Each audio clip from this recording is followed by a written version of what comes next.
구약성경 다니엘서 1장 1절부터 8절 말씀, 여러분이 가지고 있는 성경에서는 구약 1231페이지에 있을 겁니다. 구약 1231페이지 다니엘서 1장 1절부터 8절 말씀입니다. 찾으시는 동안에 제가 출첵 잠깐 하겠습니다. 우리 승민이 들어오셨고요. 우리 은하 들어왔습니다.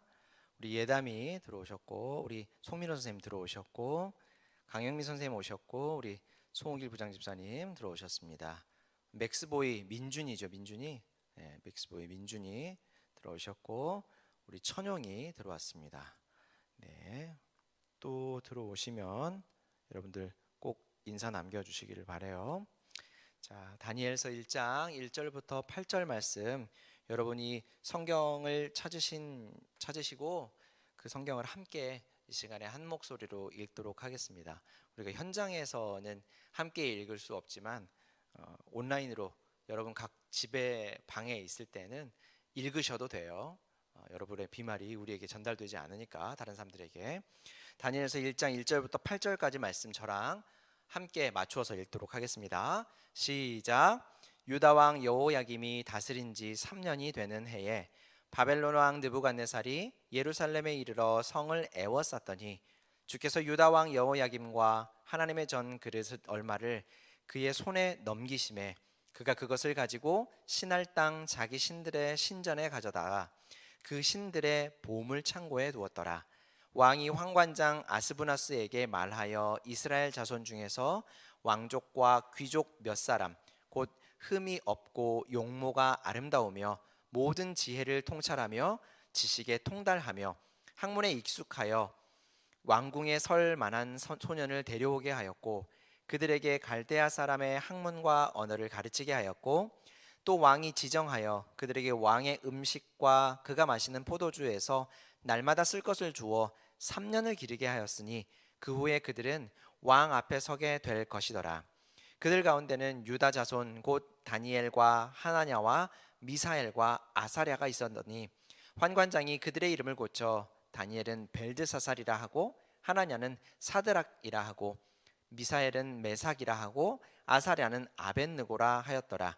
다니엘은 뜻을 정하여 왕의 음식과 그가 마시는 포도주로 자기를 더럽히지 아니하리라 하고 자기를 더럽히지 아니하도록 환관장에게 구하니. 아멘. 네, 여러분, 앞서도 인사를 하기는 했지만 한 주간 동안 잘 지내셨죠? 네, 우리 신입생들도 지난주에 이어서 예배 온라인으로 참여하는데 문제없이 잘 들어오는 것 같아서 아주 기쁜 마음이 듭니다. 오늘 우리가 살펴보는 말씀은 사실 공교롭게도 우리가 작년 중고등부 헌신 예배 때 한번 살펴보았던 본문이에요. 우리가 우리 교회가 속해 있는 대한예수교 장로회 합동측 교단 안에서 교육부가 정한 커리큘럼에 따라서 하나님의 말씀을 매년 이렇게 같이 공부를 하다 보니 오늘 본문이 새해 첫 주 두 번째 주의 본문인데 우리가 계속해서 그 커리큘럼에 따라서 하다 보니까 작년에 우리가 살펴보았지만 부득이하게 같은 말씀을 다시 살펴보게 되었습니다. 그래도 여러분들이 다시 한번 이 말씀을 제가 조금 더 수정하고 조금 더 보완해서 준비하고 여러분들과 함께 나누려고 하니까 여러분들이 새롭게 다시 한번 배우고 함께 하나님의 은혜와 사랑을 발견하는 시간이 될 수 있었으면 좋겠습니다. 자, 여러분, 우리 선조들은 일제강점기에 일본으로부터 약탈과 온갖 수모를 겪어야 했었습니다. 많은 젊은 남성들이 전쟁터에 끌려가서 이유 없이 목숨을 잃어야 했고요. 또 많은 젊은 여성들이 치욕적인 일들을 당해야만 했죠. 제가 얼마 전에 남산자락에 위치한 일본군 위안부 기억의 터라고 하는 작은 공원에 가족과 함께 간 적이 있었어요. 이미 알고 있던 내용이었지만 다시 한번 그곳의 기록들, 또 위안부로 끌려가셨던 할머니들의 생생한 증언들을 듣고 또 읽고 있자니 정말 뱃속 깊은 곳에서부터 부글부글 끓어오르는 분노를 느꼈는데요. 일제강점기에 우리 선조들이 겪었던 이 치욕적인 일 중에 전쟁터에 끌려가고 또 위안부로 끌려가는 것 외에도 또 창씨 계명이라는 것이 있었어요. 우리가 사용하는 성씨 있죠. 여러분들이 사용하는 성씨, 저는 이씨인데 이씨, 이런 우리가 사용하는 성씨들을 일본식으로 바꾸고요. 이름도 일본식으로 바꾸는 일이었죠. 일반적으로 지배국이 이런 제도를 시행할 때는 피지배국의 사회와 문화와 또 종교와 그에 따라 신앙까지도 지배국에 귀속시키려는, 지배국의 것으로 바꾸려고 하는 목적을 가지고 이런 일들을 시행하죠. 근데 일본은 이런 이유뿐만 아니라 좀 더 악한 의도도 가지고 있었어요. 원래 초창기에는 우리나라 사람들이 일본식으로 이름을 바꾸는 것을 금지했었습니다. 차별을 두기 위해서 그랬었어요. 그러니까 이름으로 구별을 하기 위해서 그랬던 것이죠. 그런데 중일 전쟁을 기점으로 전시에 동원할, 전시의 전쟁터에 데리고 갈 대상들을 위해서 강제로 군에 끌고 가서 전쟁터에서 총알바지가 되게 하려고 이러한 제도를 시행했던 거예요.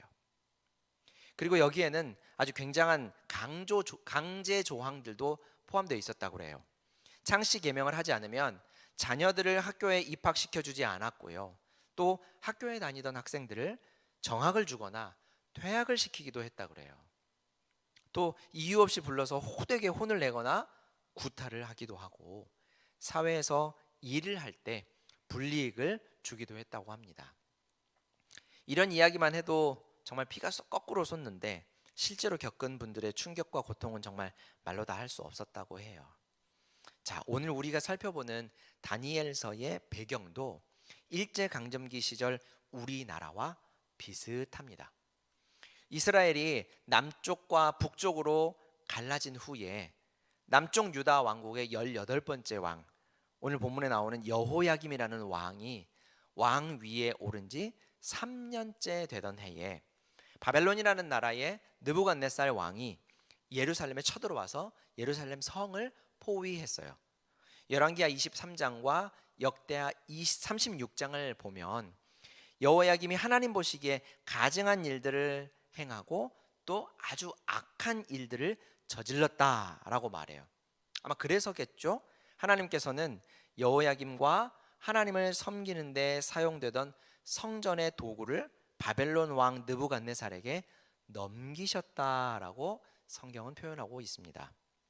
그들이 약탈해 가도록 하나님이 보호하지 않으셨다, 묵인하셨다라는 표현이에요. 우리가 객관적으로 보았을 때 어떤 두 나라가 전쟁을 하잖아요. 그리고 한 나라가 다른 나라를 점령을 하거나 또 일방적으로 쳐들어가서 정복하게 되면 승리한 나라는 패배한 나라의 보물을 빼앗거나 그곳의 국민들을 포로로 잡아가는 것이 의례히 일어나는 일들이죠. 근데 오늘 본문 2절은 그 일반적이고 객관적인 일을 아주 독특하고 특별한 시각으로 우리에게 설명을 하는데 바로 주께서 넘기셨다라고 말을 해요. 다시요. 주께서 넘기셨다. 주께서 유다의 왕 여호야김과 성전의 그릇 얼마를 바벨론 왕 느부갓네살에게 넘기셨다, 이렇게 말씀해요. 여기서는 우리가 다른 구약 성경들을 쭉 살펴보면 하나님께서 말씀을 하시거나 하나님께서 어떤 일들을 이루실 때 여호와께서 하셨다 혹은 여호와 하나님께서 이렇게 말씀하셨다라고 하는데, 이런 표현이 아닌 특별하게 주께서라는 표현을 썼습니다. 왜냐하면 주인에게는 자신의 소유에 대한 권리가 있잖아요. 그래서 주인이신 하나님은 자신의 소유, 자신의 백성들을 포로로 잡혀가게 묵인하시고 또 반대로 그들에게 전쟁의 승리를 주시기도 하는 분이다라고 하는 것을 알려주는 거죠. 이런 일들을 가리켜서 성경이 주께서 넘기셨다라고 표현하고 있는 거예요. 주인이신 하나님에게는 그럴 권리가 충분히 있습니다. 그렇다면 이 말을 근데 그렇다고 해도 이 말을 너무 이렇게 서운하게만 들을 필요는 없어요. 왜냐하면 이 말씀의 밑바탕에는 여전히 하나님의 백성들은 하나님의 손에 있다라고 하는 의미가 있기 때문이에요. 그래서 주께서 넘기셨다라고 하는 말은 오늘 본문에서 여호야김, 그러니까 남쪽 유다를 다스리는 왕, 그 왕권, 나라와 또 성전에서 특별히 하나님을 예배하는 데 사용되었던 그런 도구들까지 하나님께서 다 바벨론, 이방 나라에 느부갓네살 왕에게 넘겨주셨다라고 하는 말도 포함되어 있지만, 동시에 하나님의 때가 되면 하나님의 백성들의 포로 생활이 끝날 때가 있을 것이고, 바벨론과 같은 세상 나라도 하나님께서 움직이고 계시다라고 하는 것을 다 포함하고 있는 말이기 때문이에요. 자, 느부갓네살 왕이 예루살렘을 정복하고 돌아와서 전리품을 자기 신들의 신전에 가져다 놓았다라고 하죠. 고대 시대에는 나라와 나라가 전쟁을 하잖아요. 그러면 군대와 군대, 나라의 힘과 힘이 충돌하는 것뿐만 아니라 더 크게는 전쟁을 하는 두 나라의 신들의 전쟁, 신 간의 전쟁이다라고 생각을 했었어요. 그래서 예루살렘을 정복한 후에 자신의 신에게 감사하는 뜻으로, 그러니까 바벨론의 느부갓네살 왕이 자신이 섬기는 신에게 이스라엘을 이길 수 있도록, 예루살렘 성을 점령할 수 있도록 해주셨기 때문에 감사하는 표현으로 이스라엘의 신전에 있던 우리 신에게 굴복하게 된 이스라엘의 신의 보물들을 다 가져다가 우리 신에게 바쳤다라는 말이죠.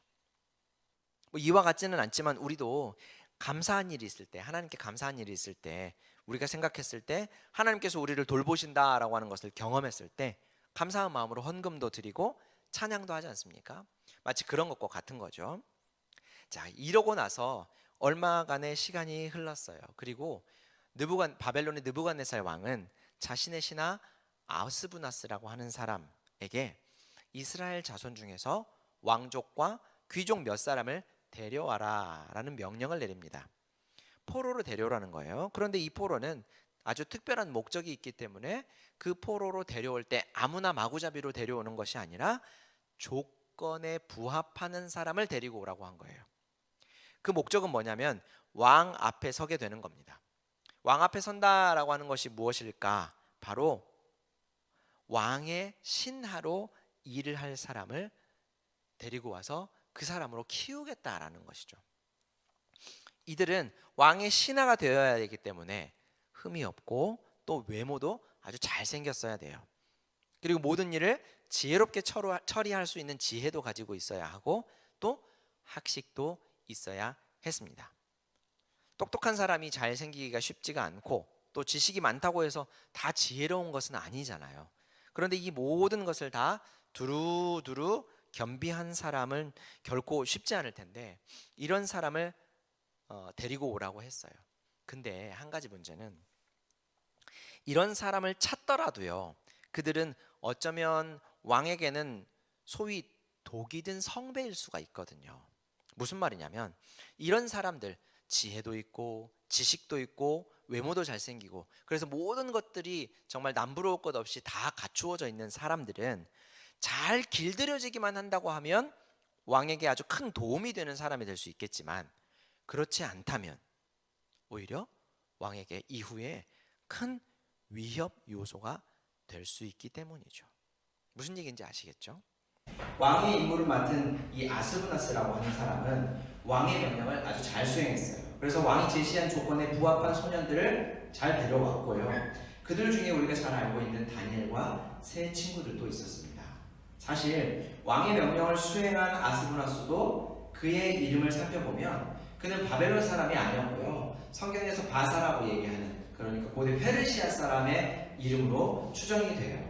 그러니까 그 사람도 이방인으로, 외국인으로서 바벨론에서 등용된 사람이기 때문에 느부갓네살은 같은 처지의 사람을 시켜서 그 일을 수행하게 했던 것이죠. 자, 그리고 왕궁에서 일하는 이 환관장 아스부나스는 다니엘과 세 친구를 비롯한 여러 소년들을 데려다가 사절에 기록된 대로 자신들의 학문과 언어를 가르치면서 훈련을 시키고 왕이 내리는 음식들을 먹으면서 왕의 소년들을 기르게 됩니다. 그리고 소년 시절부터 완벽하게 바벨론화 시키기 위해서 이름도 바꿔요. 말하자면 우리 그 일제강점기 시대에 일본이 했던 것처럼 창씨 개명을 시킨 거죠. 다니엘은 벨드사살이라는 이름으로 바꿉니다. 하나냐는 사드락이라는 이름으로 바꾸고요. 미사엘은 메삭으로, 아사랴는 아벳느고로 바꿉니다.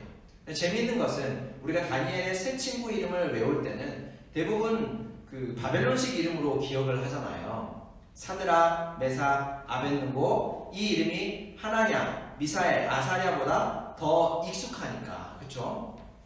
좀 묘한 것 같아요. 그러니까 다니엘이라는 이름은 히브리식 이름인데 나머지 사드락과 메삭과 아벳느고라는 이름은 다니엘과 같은 히브리식 이름이 아니라 바벨론식 이름이거든요. 그러니까 좀 묘하죠. 자, 그런데 앞서 말씀드린 대로 이름을 바꾸는 건 피지배국의 사회, 문화, 정신, 그리고 심지어 종교와 그들의 신앙까지 완전히 갈아엎어서 바꾸려고 하는 작업이에요. 다니엘과 세 친구의 이름의 의미만 보아도 알 수가 있는데, 히브리식 이름의 다니엘은 뜻이 하나님께서 판단하셨다입니다. 그런데 바뀐 벨드사살이라는 이름은 왕의 명령을 보호하신다 라는 뜻이고요. 하나냐는 여호와께서 은혜로우시다라고 라는 이름인데, 바뀐 사드락의 이름은 아코의 명령이다 라는 뜻이에요. 여기서 아코는 바벨론의 신의 이름입니다. 또 미사엘은 누가 하나님이신가 라는 의미를 담고 있는데, 바뀐 메삭의 이름은 누가, 무엇이 아코인가 라는 이름이에요. 마지막으로 아사랴라는 사람은 여호와께서 도우신다인데, 아벳느고는 느보를 섬기는 자라는 뜻이에요. 느보도 바벨론의 신의 이름입니다. 자, 이렇듯 이름을 바꾸는 것을 통해 다니엘과 세 친구들의 이름을 바꾸어서 그들의 사회, 문화, 정신과 그들의 신앙까지도 바꾸려고 했던 것이 바로 바벨론 사람들의 생각이었어요. 그래서 다니엘은 뜻을 정했다라고 하죠. 8절을 보면 다니엘이 뜻을 정하여 왕의 음식과 그가 마시는 포도주로 자기를 더럽히지 아니하리라 하고, 자기를 더럽히지 아니하도록 환관장에게 구했다라고 말합니다. 왕의 음식을 먹지 않는 것으로 자신을 더럽히지 않겠다라고 했던 이 다니엘의 결심은요, 사실 음식을 먹고 안 먹고만의 문제는 아니에요. 왜냐하면 사실 당시에는 그 왕의 신하들에게 주는 음식들, 특별히 이렇게 왕의 신하로 키우는 사람들에게 주는 음식들은 대부분 다 바벨론의 그 왕이 섬기는 바벨론의 신들에게 주었던, 신들의 제사에 쓰였던 음식들이거든요. 근데 구약 시대에는 그 제사에 쓰였던 음식들을 안 먹는 것으로 자신이 하나님을 섬기는 것에 대한 정체성을 잊지 않으려고 했었어요. 근데 우리가 지금으로 생각하면 신약 시대에 와서는 바울이 그렇게 얘기해요. 구약의 모든 것들은 그리스도 예수님을 알게 하려고 만들어 놓았던, 우리 하나님께서 우리에게 알려주셨던 말씀이므로 먹고 안 먹고의 문제도 우리 예수님을 가르쳐 주도록 하기 위한 일종의 힌트였다라고 가르쳐 주면서, 너희가 먹는 음식이 너희 입속으로, 목구멍 안으로, 뱃속으로 들어가는 음식이 너희를 부정하게 만들거나, 그러니까 죄인으로 만들거나, 너희가 먹지 않는 것으로 인해서 깨끗해지거나 죄를 용서받거나 구원받거나 할 수 없다라고 하는 거예요. 그러니까 사실 지금 다니엘은 이름을 바꾸는 문제처럼 지금 바벨론의 신에게 제사했던 음식을 먹고 바벨론화 되는 것, 현실은 비록 바벨론의 포로로 살고 있지만 자신은 하나님을 섬기는 하나님의 백성이다라고 하는 정체성을 잊지 않으려고 결정하고 애를 썼다라는 것이죠. 그러니까 먹고 안 먹고의 문제는 음식이 문제가 아니라 내가 바벨론화 되는 것을 하지 않겠다, 하나님을 섬기는 사람으로 나는 여전히 남아있겠다라고 하는 결정이라는 거예요. 자, 여러분, 우리도 다니엘과 크게 다르지 않아요. 일제강점기 시절에 우리나라가 어떤 나라의 정복당해서 일제 시대처럼 우리가 다른 나라에게 지금은 정복당해서 우리가 생활을 하고 있지는 않지만, 하나님 나라의 백성인 우리는 이 땅에서 성경의 표현대로 공중 권세 잡은 자, 그러니까 사탄 마귀의 다스림 아래에 있어요. 그 영향권 아래에 있단 말이죠. 마귀는 이 땅에 사는 우리를 여러 가지로 유혹합니다. 우리를 자꾸 공격도 해요. 돈이나 명예나 성공이나 우리가 원하는 소원들, 이런 것들을 계속해서 우리에게 제시하면서 하나님께서 우리에게 하나님의 영광을 위해서 살고 하나님의 일에 헌신할 수 있도록 주신 여러 도구들을 미끼 삼아서 자기에게 복종시키려고 우리를 자꾸 유혹하고 공격한다라고 하는 것이죠. 그리고 결국은 가장 큰 무기, 죽음이라고 하는 가장 큰 무기를 사용해서 우리를 협박하고 우리를 두려움에 떨게 하죠. 다니엘도 그랬어요. 하지만 다니엘은 그때의 뜻을 전했답니다. 한 자신의 인생을 윤택하게 해줄 수 있는 바벨론에서의 생활, 왕의 신하로 뽑혔으니까 사실 이대로만 잘 가면 민족들은 다 포로로 정말 치욕적인 삶을 살 수밖에 없을 때에도 자기는 아주 윤택한 삶을 살 수 있는 조건이 됐거든요. 그렇지만 다니엘은 그러한 삶을 살지 않도록 뜻을 정했대요. 자신의 인생을 윤택하게 해줄 수 있는 바벨론에서의 생활, 그리고 따르지 않았을 때는 목숨을 잃을 수도 있었을 텐데, 그럼에도 불구하고 다니엘은 뜻을 정하고, 비록 물리적으로는 바벨론과 느부갓네살의 통치 아래서 살아가지만 그 현실 자체를 부정할 수는 없잖아요. 그럼에도 자신은 하나님의 왕으로서, 하나님의 백성으로서 하나님의 통치를 받겠다라고 뜻을 정했다라는 거예요. 다니엘의 뜻을 정하여 하나님의 다스림을 받고 따랐더니 하나님께서 어떻게 하셨는지 오늘 9절 말씀, 우리가 읽지 않았죠. 9절 말씀 한번 보세요. 하나님이 다니엘로 하여금 환관장에게 은혜와 긍휼을 얻게 하셨다. 이렇게 말하죠. 자, 사랑하는 여러분, 특별히 요즘 우리가 코로나19 감염증으로 전 세계적 많은 사람들이 힘들어하고 있어요. 특별히 이전의 삶으로 돌아갈 수 없다라고 하는 염려들 갖고 있고 걱정들을 가지고 있어요. 그리고 앞으로도 우리가 어떻게 살아야 할까, 이런 시대에 라고 하는 염려와 걱정들을 가지고 있어요. 불안감을 가지고 있고 감염증 자체에 대한 두려움들도 많이 가지고 있죠. 그렇기 때문에 참 힘든 시기를 살아가고 있는 것이 맞습니다. 그리고 우리는 나 자신과 우리 이웃을 사랑하는 차원에서 개인 위생을 철저히 하고 또 우리 행동을 자제하면서 지금 살아가고 있어요. 심지어 교회 활동에도 여러 가지 제약을 받고 있잖아요. 그렇죠? 그러나 한 가지 여러분, 우리 몸은 이렇게 어쩔 수 없이 이 세상에서 살면서 제약을 받고 있고 어려움을 겪고 있고 하지만 우리 마음과 생각까지는 그 지배에 당하지 말자는 거예요. 그 지배 안에 우리가 머무르지 말자는 거예요. 코로나가 우리 생활을 움츠러들게 할 수는 있어요. 하지만 우리의 생명을, 우리의 영원한 생명을 하나님 나라의 백성으로서의 우리의 정체성까지 잡고 뒤흔들 수는 없다라는 거죠. 코로나가 우리를 영원히 억누를 수 없어요. 비록 지금 코로나 상황이 오랫동안 지속되고 있지만 영원히 지속되지는 않을 거예요. 우리는 언젠가 완전한 하나님의 통치 아래로 들어갈 것이고 지금도 눈에 보이지 않지만 우리 주님의 약속처럼 우리 주님은 이 시간에도 우리를 위해 하나님 아버지께 간구하고 계시는 거죠. 우리의 생활을 돌보고 계신다고요. 우리도 눈에 보이는 영향으로부터 마음과 뜻을 돌이켜서 하나님의 다스림 아래 들어가기를 힘쓸 때 하나님은 분명 우리에게도 다니엘에게 그리고 새 친구들에게 하셨던 것처럼 은혜와 긍휼을 베풀어 주셔서 이 어려운 시기를 아주 슬기롭게 잘 이겨내고 이전과는 다른 새로운 방식으로 더욱 하나님을 온전히 섬기고 믿고 따를 수 있도록 지혜를 부어주실 것이 틀림없어요.